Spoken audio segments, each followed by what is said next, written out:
지난주가 이제 어린이 주일, 오늘이 이제 어버이 주일, 다음 주가 이제 스승의 주일. 이렇게 교회가 5월 달 되면은 이렇게 가정의 달 컨셉으로 주간 그렇게 하고 있습니다. 여러분, 가장 중요한 건 뭐 어린이날이든 어버이 주일이든 이게 중요한 것이 아니고 가정이 행복해야 됩니다. 이것이 우리의 목표가 되어야 돼요. 그래서 성경은 최고의 가정을 우리에게 몇몇 가정들을 소개하고 있다는 것입니다. 그래서 성경의 명품 가정을 여러분들에게 소개하려고 하는 겁니다. 성경에서 말하는 최고의 가정을 여러분들에게 소개하려고 하는데, 이 가정이 오늘 본문 말씀 사도행전 21장 말씀에 소개되어지는 빌립의 가정이다, 이렇게 소개하고 있습니다. 근데 여러분, 성경은 이렇게 말합니다. 하나님이 이 가정은 천국 가정이다, 하나님이 이 가정은 명품 가정이다, 이렇게 못 박아 놓으셨더라고요. 그것이 어디냐면 성경 21장 사도행전 21장 8절 말씀에 분명히 그렇게 기록하고 있습니다. 한번 우리 사도행전 21장 8절 말씀을 화면에 나옵니다. 읽어봅시다. 시작. 이튿날 떠나 가이사에 이르러 7 집사 중 하나인 전도자 빌립의 집에 들어가서 머무느니라. 빌립의 집, 저기 집이라는 단어가 나와요. 빌립의 집. 성경에 많은 집이라는 단어가 기록되어져 있는데, 이 빌립의 집에 기록된 이 단어는 히브리 말로라고 하면은 벳이라는 뜻이고, 헬라 말로 말하면 오이코스라고 하는 단어예요. 오이코스. 이 말을 해석하면 어떤 뜻이냐고 하면은 여러분, 천국이라는 뜻입니다. 천국 집, 천국 가정, 이런 뜻이라는 거예요. 그러니까 어떤 말의 해석을 풀어봅시다. 빌립이라는 이 가정은 어떤 집이라는 거예요? 천국 가정이었다. 천국 가정이었다. 우리는 말로 바꾸면 어떤 말입니까? 명품 가정이었다, 이렇게 말씀을 하고 있습니다. 그러니까 이 성경에 나오는 많은 가정이 있지만은 하나님이 모실 때 퍼펙트한 가정, 완벽한 가정, 상위 그룹에 속하는 가정, 이렇게 성경은 시작을 하고 있음을 우리에게 알려주고 있습니다. 그러면 여러분, 답이 나왔잖아요. 이 가정을 뭘로 삼자? 모델로 삼자. 이 가정을 우리 가정의 모델로 삼자라고 하는 것을 여러분들이 가지시고 오늘 말씀의 여행을 같이 함께 하시기를 간절히 축원합니다. 오늘 사도행전 21장이라는 이 말씀은 여러분, 이런 말씀입니다. 20년 만에 두 사람이 만나는 이야기예요. 그럼 여러분, 20년 전에는 두 사람이 어떤 관계였는가? 여러분, 이렇게 말씀하고 있어요. 20년 전에 사울이라는 사람이 누구였지요? 잘 아시잖아요. 사도행전 8장 말씀까지 올 때 사울이라는 사람은 여러분 최고의 핍박자입니다. 그래서 유대교의 힘을 얻어가지고 기독교인들을 막 갖다 죽여도 되는 거예요. 그런 권세를 주었어요. 그래서 여러분, 사도행전 말씀에 누가 최초의 순교자가 나오죠? 누구에 의해 죽어요? 사울이라는 사람에 의해서 스데베안이라고 하는 이 신실한 분이 순교를 당하게 되는 것이에요. 그런데 여러분, 여기서 끝나지 아니하고 이 사울이라는 사람은 죽이고 보니까 너무나도 희열을 느끼는 거야. 그래서 어떻게 하는 겁니까? 살기가 등등하여 다메섹에 많은 사람들이 모여있다 하더라도 다메섹으로 내려가다가 사도행전 9장에 거기서 누구를 만나는 거예요? 거기서 성령 예수님을 만나 완전히 깨져버리고, 여러분, 그래서 이 20년 전에 이렇게 사울이라는 인생은 이렇게 기독교를 핍박했던 그러한 사람이고, 그 다음에 이때의 피해자가 누구냐? 7 집사 중에 한 사람인 이 빌립이라는 사람이 이러한 것이 너무나도 견디기가 싫으면서 예루살렘에서 빠져나가서 어디로 가게 되느냐? 사마리아 땅에 가가지고 여러분, 복음을 전하는 사람이 되었다는 것입니다. 세월이 이렇게 흘러가서 20년 만에 이 두 사람이 만나게 된 것이에요.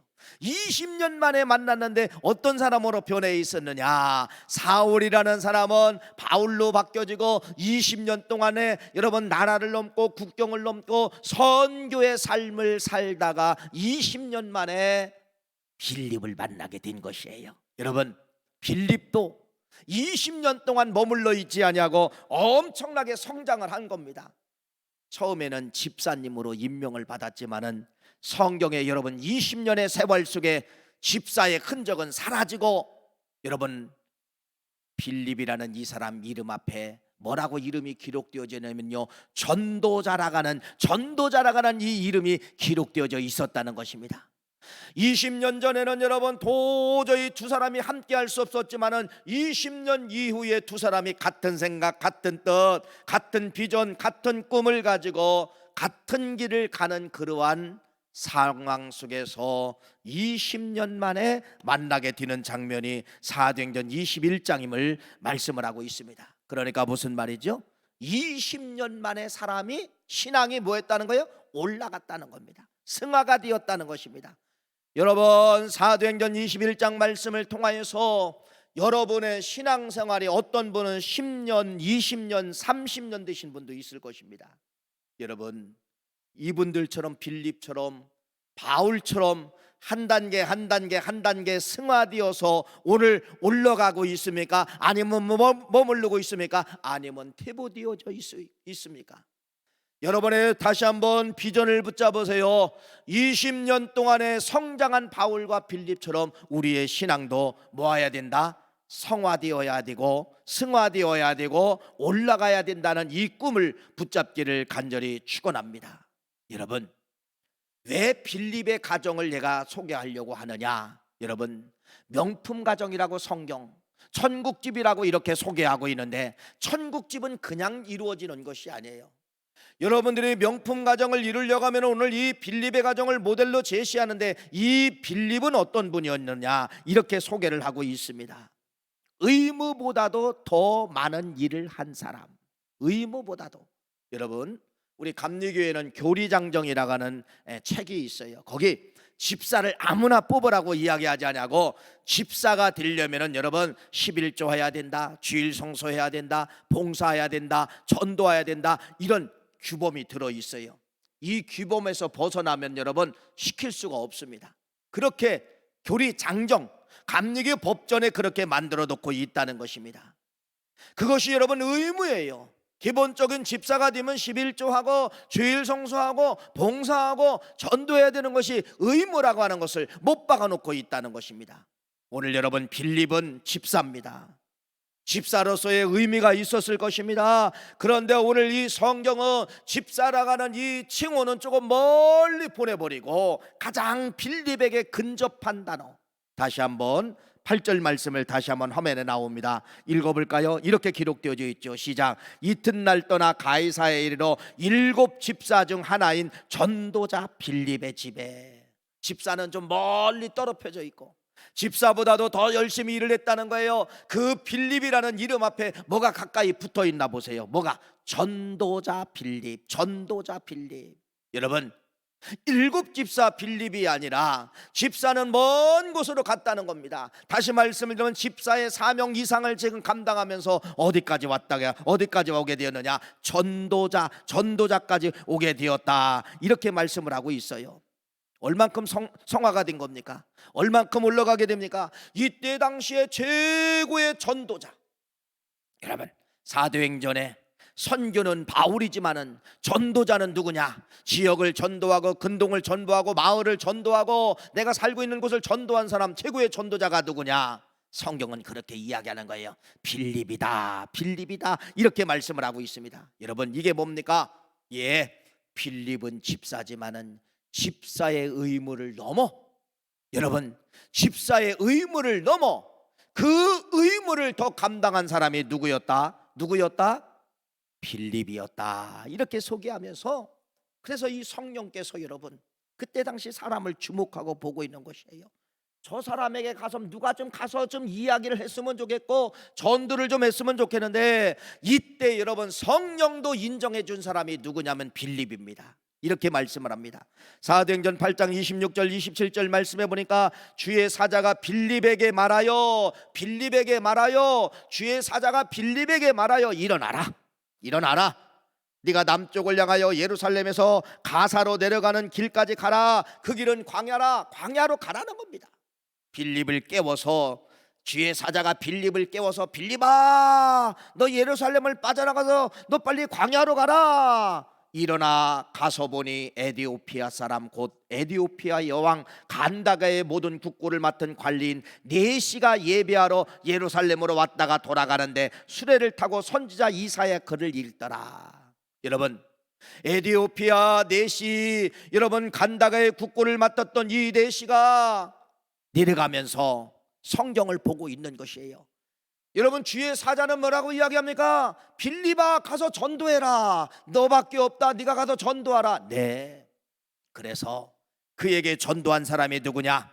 여러분, 빌립이다. 이렇게 소개하고 있는데, 이 빌립은 그래서 최초로 아프리카 사람에게 전도한 사람, 아프리카 땅에 복음을 전한 사람, 이 사람이 빌립이다. 이렇게 말씀을 드릴 수가 있습니다. 사랑하는 귀한 성도님, 하나님도 인정해주는 사람, 하나님도 인정해주는 가정, 하나님이 인정해주는 이 천국집, 하나님이 인정해주는 이 명품 가정이 되기를 원합니까? 그러면은 여러분, 의무보다도 더하는 일이 있기를 간절히 축원합니다.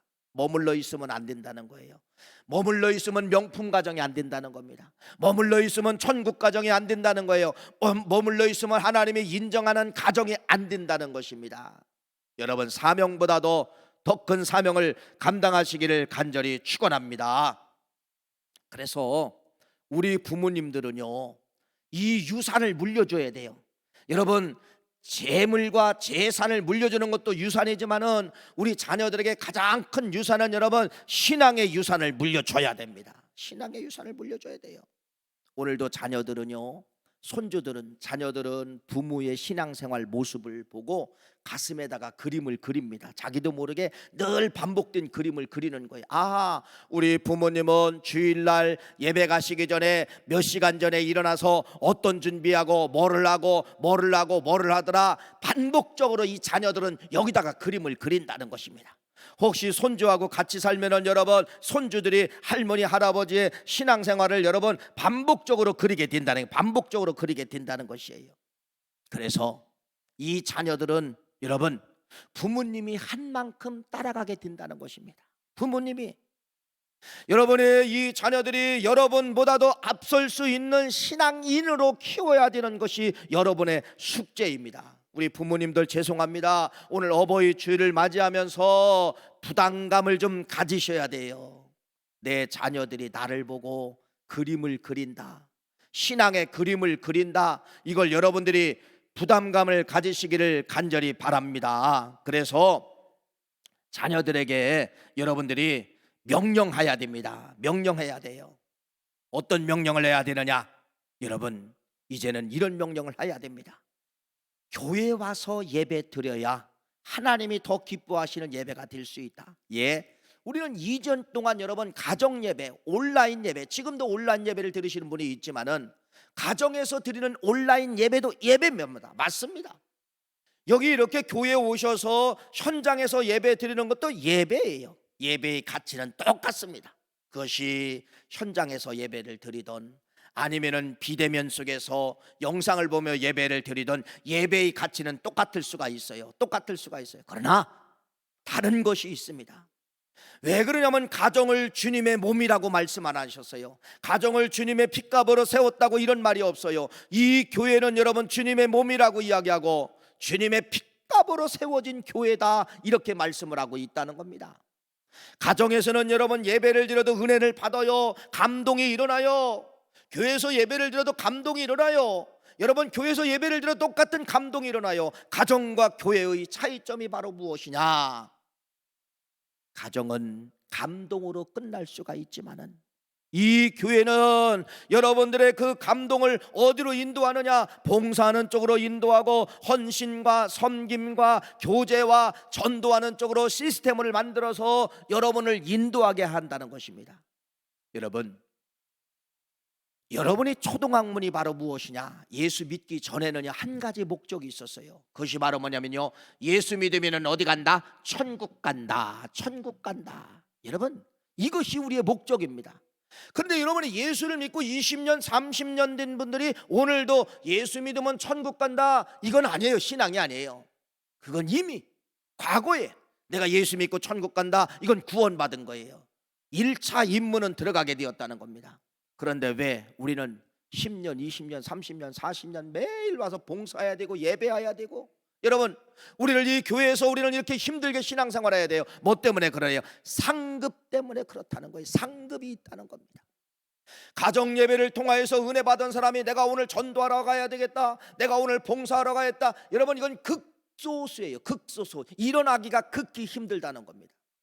여기 교회 와서 예배를 드리면 나는 하고 싶지 않아도 여선교회라는 시스템, 속회라는 시스템, 교회 시스템에 의해서 오늘 우리가 어디 갑니다, 오늘 우리가 전도하러 갑니다, 오늘 우리가 봉사하러 갑니다, 시스템에 의해서 여러분들이 끌려올 수가 있다는 거예요. 왜?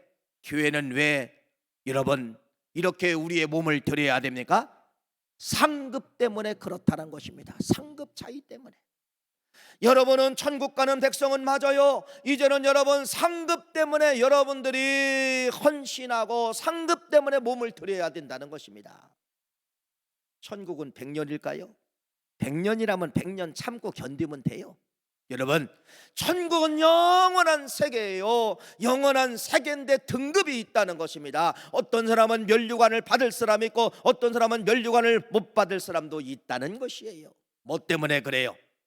이 땅에 살던 100년의 세월 동안에 어떤 흔적을 남겼느냐, 어떤 몸을 들였느냐, 어떤 사명을 했느냐에 따라서 영원한 세계에서 상급이 달라진다는 것을 말씀을 드리는 것이에요. 그래서 교회 예배는 몸된 제단에 와서 예배드리고 여기서 은혜를 받고 그런 분들에게는 어떤 것이 일어나느냐, 교회가 끌고 가는 거예요. 억지로도 끌고 가는 거예요. 전도하러 끌고 가고 봉사하러 끌고 가고 끌고 가는 거예요. 내 몸을 드리는 거예요. 그러면 뭐가 일어나는 거예요? 상급이 달라진다는 그러한 말씀입니다. 그래서 코로나 2년 동안 우리 가정에서 예배 드려봤잖아요. 여러분, 어떤 때는 예배인 것 같고 어떤 때는 아닌 것도 같고 몸에서부터 이미 틀어지는 거예요. 생각이 틀어지는 거예요. 놓치는 겁니다. 놓치는 거예요. 다시 한번 말씀을 드립니다. 이제는 여러분 다시 한번 몸된 교회에서 예배가 출발하기를 간절히 축원합니다. 자녀들에게 그렇게 부탁해야 됩니다. 자녀들에게 그렇게 깨우시기를 간절히 축원합니다. 최고의 선물이 무엇일까? 여러분, 오늘 어버이 주일이잖아요. 어버이 주일에 우리 육신의 자녀들 생각해 보세요. 어버이 주일날 물론 뭐 용돈 드리고 좋은 식사 대접, 좋은 선물 당연히 효도지요. 그건 앞서야 됩니다. 무엇입니까? 예, 부모님보다도 앞서는 신앙생활을 준비하고 부모님보다도 앞서는 신앙생활을 하는 것이, 이것이 최고의 선물이다, 이렇게 말씀을 드릴 수가 있습니다. 그래서 이렇게 말씀을 드립니다. 사랑하는 귀한 성도님, 우리 모든 자녀들은 부모님보다도 앞설 수 있는 신앙을 가질 때 부모님 앞에 최고의 효성스러운 자녀가 될 수가 있다. 이 사실을 기억하여 주시고 이곳 교회에서 예배를 드릴 때, 이 교회에서 예배를 드리고 몸을 드릴 때 하늘나라의 상급이 차이점이 있다는 사실을 믿으시기를 간절히 축원합니다. 그래서 왜 빌립의 가정이 모델이고 빌립의 가정이 천국 가정이라고 성경은 소개하고 있느냐? 의무보다도 더하는 가정, 의무보다도 더 많이 일을 한 가정. 여러분 꼭 그렇게 사시기를 부탁의 말씀을 드립니다. 집사보다도 더 많이 일을 하는 우리 믿음의 집사님들, 권사님보다도 더 많이 일을 하는, 의무보다도 더 많이 일을 하는 우리 권사님들, 이러한 모습으로 여러분들이 섬겨주시기를 간절히 축원합니다. 두 번째, 성경은 왜 이 가정을 명품 가정, 왜 이 가정을 천국 가정이라고 소개를 하고 있느냐? 여러분, 자녀들 낳으셨잖아요. 자녀들 100% 성공한 가정도 있지만 그렇지 못한 가정도 있어요. 그런데 오늘 이 빌립이라는 가정에 이 자녀들 4명이 나오는데, 따님 4명이 나오는데 21장 9절 말씀은 이렇게 말씀합니다. 한번 읽어볼까요? 시작. 그에게 딸 넷이 있는데 처녀로 예언하는 자라. 예언하는 자라, 예언자라고 분명히 기록을 하고 있습니다.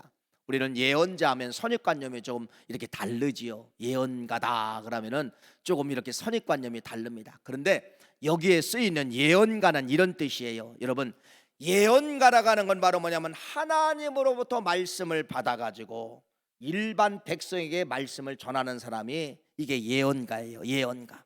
화살표가 방향이 밑으로 내려와서 전하는 것이죠. 여러분, 이 예언가는 그냥 아무에게나 하나님의 예언의 은사를 주시는 것이 아니에요. 어떻게 보면 은사의 꽃입니다.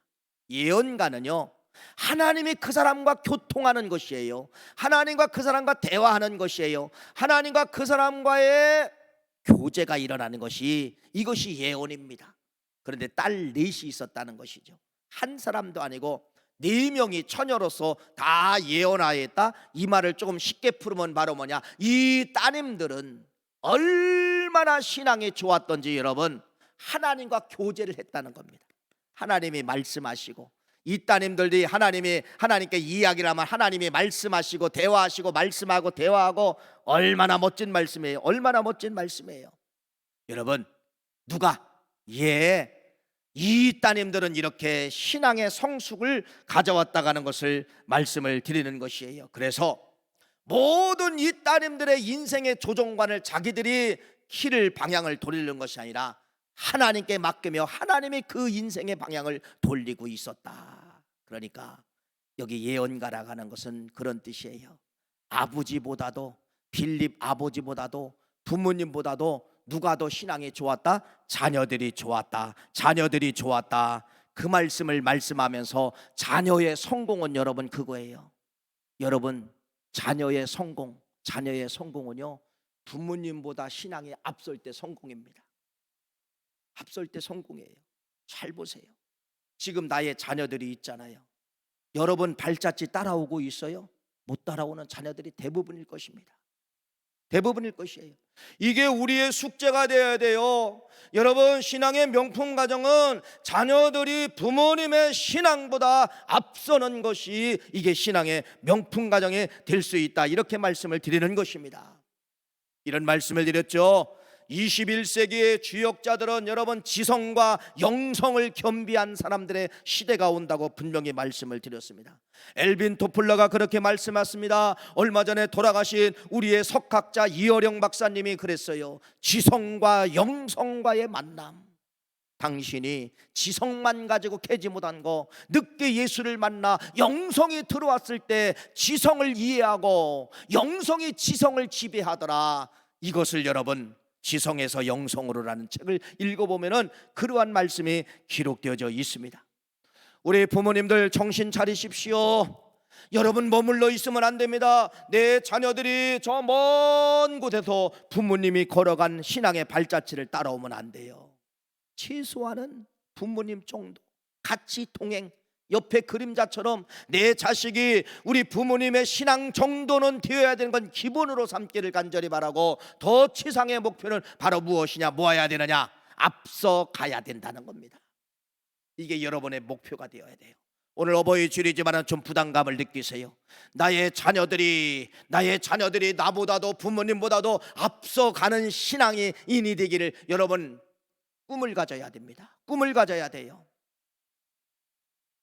미국에 가면은 여러분 록펠러 거리가 있어요. 록펠러 거리, 록펠러 빌딩, 이런 것이 미국에 가면 여러분 이 록펠러라고 하는 사람이 있어요. 얼마나 록펠러라는 사람이 여러분 가뿐지요. 미국의 석유왕, 말 그대로 석유 사업을 해가지고 얼마나 많은 돈을 버는지 몰라요. 그런데 여러분 뭐 수십 번 들어봤을 겁니다. 이 예와 이 록펠러가 그냥 된 것이 아니라 어머니의 잔소리 때문에 된 거예요. 어머니 잔소리 때문에. 어머니가 뭐라고 잔소리합니까? 어머니가 이렇게 잔소리합니다. 록펠러야, 너는 3가지를 지켜라. 11조 주머니를 만들어라. 그 어렸을 때 여러분 뭐 구두 닦기를 하고 힘든 일을 하면서도 여러분 얼마의 돈이 벌어지면 11조 호주머니에다가 11조를 집어넣는 것이에요. 그렇게 해서 11조를 시작한 이 록펠러는 하나님의 복을 주심으로 말미암아 사업이 번창이 되고 11조만 운영할 수 있는 빌딩을 건물해서 그 사람들은 그 건물 속에 있는 사람은 11조만 관리하는 것이에요. 그래서 이런 말씀을 드렸죠. 제가 초등학교 다닐 때 여러분 아이들이 다 설사를 하더라고요. 왜 설사하는지 아세요? 우유를 처음 먹어보니까 설사를 쫙쫙 하는 거예요. 그게 뭐냐면요, 그 학교 기숙사에 뭔가 누런 봉지로 이렇게 싸놓은 것이 밀가루처럼 싸놓은 거 있어요. 그게 바로 뭐냐면 록펠러 재단에서 온 가루 우유예요. 가루 우유. 그래서 겨울 되면은 여러분 선생님이 주전자에다가 물을 끓여가지고 거기다 가루를 몇 가루를 집어넣게 우유가 되더라고요. 그걸 먹으라는 겁니다. 이게 무슨 맛인지 몰랐어요. 먹는 아이들마다 다 설사를 하는 것입니다. 여러분, 이렇게 록펠러라고 하는 사람은 전 세계에 가난하고 어려운 나라에 이렇게 여러분 구제 예물을 구제 물품을 보내준 재단이 어디냐? 록펠러 재단이에요. 그냥 된 것이 아니라겠잖아요. 누가? 어머니가 잔소리하는 거예요. 너 11조 해라. 너 주일날 되면 주일 성소해야 된다. 세 번째는 바로 뭐냐? 맨 앞에 앉아라. 맨 앞에 이 세 가지를 어머니가 지겹게 잔소리를 한 거예요. 지겹게 잔소리를 한 것입니다. 여러분, 우리 부모님들 오늘 어버이 주일이에요. 죄송합니다. 부담감을 드려서 다른 건 자식에게 다 양보를 해도요, 땅 달라면 그래 언젠가 줄 거니까 주세요. 집 달라면 여러분 줄 거니까 주세요. 다 양보를 해도 한 가지 양보를 하지 마세요. 그것이 바로 뭐냐? 신앙의 양보. 신앙의 양보를 하면 안 되는 거예요. 그것이 바로 뭐냐? 자식들에게 귀가 따갑도록 너 주일 성수하라. 똑같이 록펠러 어머니처럼 너 주일 성수해라. 주일 성수해라. 두 번째, 너 11조 해라. 11조 해라. 철저히 귀가 따갑게 가르치면요, 그 부모님의 잔소리를 통하여서 자녀들은 여러분 자기도 모르게 이 가슴에 그 말씀이 들어와요. 어딘가에 쌓여 있어요. 부모님이 돌아가셨어요. 그런데 부모님이 돌아가시는데 주일날 낚시 가려고 차를 운전하고 하면은요, 어머니가 혼나는 소리가 들리는 거예요. 야 이놈아, 오늘 주일날인데 어디 가느냐 이놈아. 어머니는 돌아가시는데 그런 음성이 들리는 거예요. 왜? 여기에 쌓여져 있기 때문에. 11조를 안 하면 여러분 그 어머니가 그렇게 소리를 치는 거예요. 야 이놈아, 11조를 안 하고 그걸 왜 네가 사용하려고 하느냐. 부모님이 돌아가셔도요, 부모님이 그 영적으로 나에게 매를된 그 메시지는 여기에서 남아가지고 자식들이 주일 성수로 돌아오게 만들고 11조를 하게 만드는 것이에요. 다른 건 다 양보해도 오늘부터라도 우리 부모님들 말은 할 수 있잖아요. 이 세 마디만 하면 되는 거예요. 록펠러 어머니처럼 너 11조 해라. 너 주일 성수해라. 너 교회 가면 맨 앞에 앉아라. 여러분, 그 자식이 어머니의 그 메시지를 듣고 10년 20년 후에 복 못 받으면 하나님 안 믿어도 좋아요. 살아계신 하나님은 여러분 반드시 복의 복을 토하여 주실 줄 믿습니다. 그래서 잔소리하는 거예요. 그 가슴에 못을 박게 만드는 거예요. 이것만큼은 양보하면 안 돼요. 다 양보해도 영적인 것만큼은 양보하면 안 되는 것입니다. 여러분, 빌립의 자녀들 4명이 예언가다? 이건 아버지보다도 신앙이 앞섰다가는 것을 말씀을 드리는 것입니다. 11조라고 하는 것이 그래요. 따갑도록 부모님이 따갑도록 여러분들이 외쳐야 됩니다. 11조는 여러분 내 것이 아니라는 뜻이에요. 11조는 여러분 하나님 것이 아니면 세상 것이 된다는 것입니다. 그런데 내가 하나님 앞에 안 드리면 그 11조 양이 나에게 유익이 주면 주는데 절대로 유익이 되지 않냐고 세상 것으로 나가게 된다는 거예요. 범칙금으로 나가게 된다든지 병원비로 나가게 된다든지 사고를 통해 나가게 되는데, 이 11조가 나갈 때 그냥 나가는 것이 아니라 어떤 목사님이 설교가 그러더라고요. 아주 그냥 속을 바글바글 뒤집어 씌우고 해서 그 11조가 나간다는 것이에요. 여러분, 11조는 내 것이 아니에요. 내 것처럼 보이지만은 내 것이 아니에요. 그건 하나님 거 아니면은 세상 것이다 이렇게 생각하시고, 세상에 바치려면 어디에? 세상에 바치려면 속을 쓰고 그냥 뒤집어 놓고 나가거든요. 육신을 치고 나가고 정신을 치고 나가고 어디다 드리는 것이 복이에요? 그러면은 하나님 앞에 드리는 것이 복입니다. 여러분, 우리 부모님들이 우리 자녀들을, 여러분 빌립의 가정에 이 자녀들 4명의 따님이 있는데 예언가다. 얼마나 빌립 아버지가 이 딸들을 여러분 훈계했을까요? 용납했을까요? 여러분, 주일날 예배 안 드려도 용납했을까요? 헌금 생활 안 해도 용납 아니었다는 것입니다. 이렇게 예언가를 만들 수 있을 정도라면, 하나님과 깊은 교제를 할 수 있도록 만들었다면, 빌립 아버지의 엄청난 무서운 잔소리가 있었기 때문에 딸 4명을 그렇게 드렸다, 이렇게 말씀을 드리는 것입니다.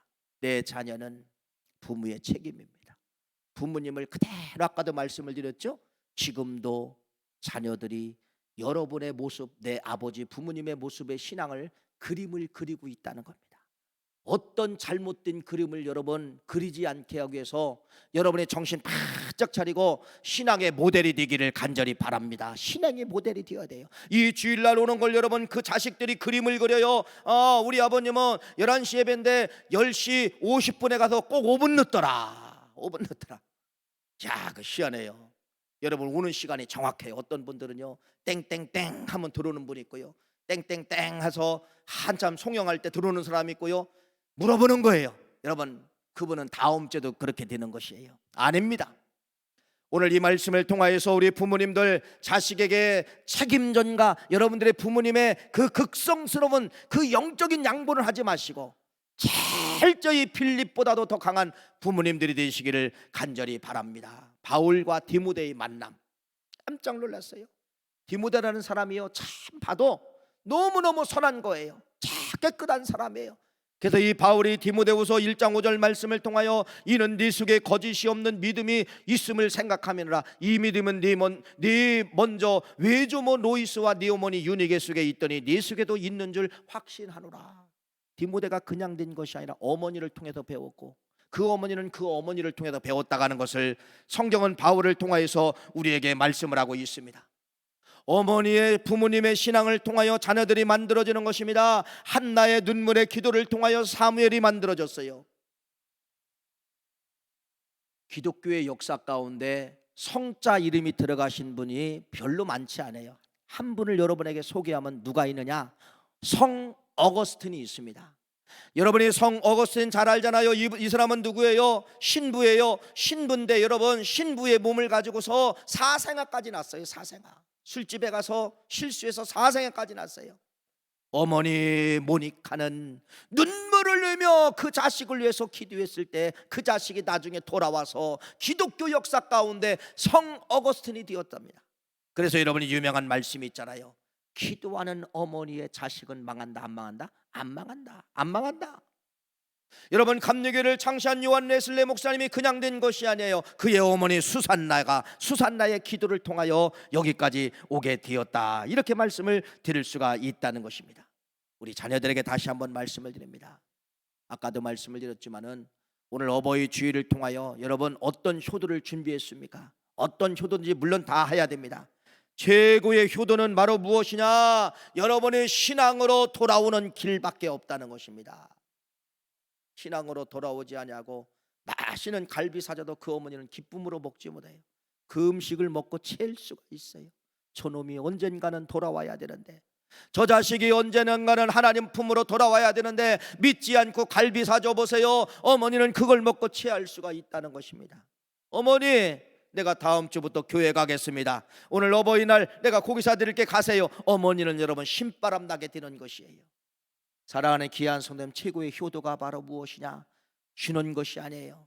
먹는 거 드리는 것이 아니에요. 최고의 효도는 여러분이 영적으로 바로 설 때 최고의 효도라고 하는 사실을 말씀을 드리는 것입니다. 부모가 누굽니까? 여러분 부모의 희생을 통하여 자녀 하나가 만들어지는 거예요.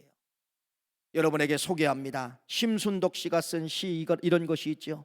엄마는 그래도 뒤는 줄 알았습니다. 철부지 있을 때 이 딸이 엄마는 당연히 그러는 줄 알고 있다가는 그 시를 여러분 조금 이렇게 바꾸는 글이 있습니다. 어머니 몸은 절대로 아프지 않는 어떤 특별한 몸인 줄 알았다. 어머니는 어렸을 때부터 아무 꿈도 품은 적이 없는 줄 알았다. 어머니는 새벽 일찍 일어나고 늦게 잠드는 것인 줄 알았다. 어머니는 특별히 좋아하는 음식이 한 가지도 없는 줄 알았다. 어머니는 짧은 파마 머리만 좋아하는 줄 알았다. 어머니는 얼굴이 고와지고 몸매가 날씬해지는 것에는 전혀 관심이 없는 줄 알았다. 어머니는 모든 것을 좋게 받아들이고 아무 불만도 없으신 줄 알았다. 어머니는 우리가 전화를 길게 하는 것을 좋아하시지 않는 줄 알았다. 어머니는 언제까지 우리 곁에 계신 줄을 알았다 라고 하는 어머니가 돌아가시고서 철부지였을 때 그 어머니는 당연히 그러는 줄 알고 있었다는 그 시가 있어요. 여러분 자식이라고 하는 것은 오늘 내가 여기 서 있는 것은 부모님의 희생으로 서 있는 것입니다. 희생으로 서 있는 것이에요. 우리들의 자녀들의 최고의 선물은 바로 무엇입니까? 어머니의 소원이 무엇인가? 아버지의 소원이 무엇인가? 여러분 신앙으로 여러분들이 딸릿이 있는데 예언하는 자라. 여기까지 올라간다면 여러분 아마 춤추시며 신바람 나실 것입니다. 세 번째로 이 가정은 여러분 빌립 가정은 천국 가정이라고 소개하고 있어요. 명품 가정이라고 소개하고 있어요. 첫 번째는 뭐였죠? 의무보다도 더 일을 많이 한 빌립. 두 번째는 자녀들을 다 성공시키는 빌립의 가정. 마지막은 여러분 이 빌립은요, 집이라고 하는 것은 여러분의 안식처죠. 그렇죠? 힘들고 지치고 어려워도 집에만 오면은 다시 하룻밤만 자면은요 힘을 얻고 다음날 아침에 또 출근할 수가 있는 거예요. 이 집이라는 것이 별거 아닌 것 같아도 우리에게는 엄청난 활력소가 됩니다. 엄청난 활력소가 됩니다. 그런데 빌립이라는 이 사람네는 여러분 이 집은요 집까지도 포기했다는 겁니다. 집까지도 여러분 하나님 앞에 드린 가정이 어떤 가정이냐? 빌립의 가정이라는 것이에요. 손님 치러 보셨나요? 여러분 손님이 여러 번쯤에서 2박 3일 머물다 간다 가면은 여러분 말 그대로 설사 일어나요. 설사 일어나. 음식은 뭐 해드려야 되나? 어떻게 불편한 점이 없는가? 뭐는 어땠나? 여러분 설사 일어나요. 그런데 이 가정은 여러분 전도자들이 날마다 머물다 가는 집이 이 집이에요. 이 집에 와서 기도합니다. 이 집에 가서 힐링을 합니다. 이 집에 가서 재충전을 하고 가는 것이 이 집이에요. 오늘도 20년 만에 바울이 이 집을 놓고 한 거예요. 빌립의 집을 놓고 한 것입니다. 오늘 사도행전 21장 7절 8절 말씀이 놓고 하고 있는 내용이죠. 다시 한번 읽겠습니다. 사도행전 21장 7절 8절 시작. 두루를 떠나 항해를 다 마치고 돌레마이에 이르러 형제들에게 안부를 묻고 그들과 함께 하루를 있다가 이튿날 떠나 가이사에 이르러 7 집사 중 하나인 전도자 빌립의 집에 들어가 머무니라. 할렐루야. 누가 왔다는 거예요? 바울이 이 집에 왔다는 겁니다. 그러니까 이때 당시에 여러분 빌립이라는 이 사람 이분의 집은요 자기네 집이 아니라 누구래도 선교사래도 전도자래도 누구래도 왔다가 쉬었다 가십시오, 충전하고 가십시오, 이렇게 주님을 위해서 가정까지 희생한 사람이 빌립의 집이었다. 여러분 얼마나 멋집니까? 네, 이런 원리를 가졌기 때문에 성경에 뭐라고 이야기하나 이 집을 천국 가정, 명품 가정 이렇게 소개하고 있습니다. 오늘 이 말씀을 통하여서 여러분 우리가 다 이룰 수는 없지만은 우리의 꿈이 빌립의 가정 꼭 모델로 삼아서 여러분들이 한번 이 가정의 달 다시 한번 우리 가정이 내가 빌립의 가정을 모델로 한번 삼고 한번 가보자. 얼마만큼 갈지는 모르겠지만 가보자. 의무 이상 하는 거예요. 교회에서 이거 하십시오가 아니라 이미 와 있는 거예요. 여러분 자녀들이 여러분 신앙에 뒤에 쫓아오는 것이 아니라 같이 가든지 앞서가게 만드는 것이에요. 여러분의 가정을 주님이 원하시면 다 공개해 드리는 거예요. 이러한 복된 명품 가정 만들어 가시기를 간절히 축원합니다. 기도하시겠습니다.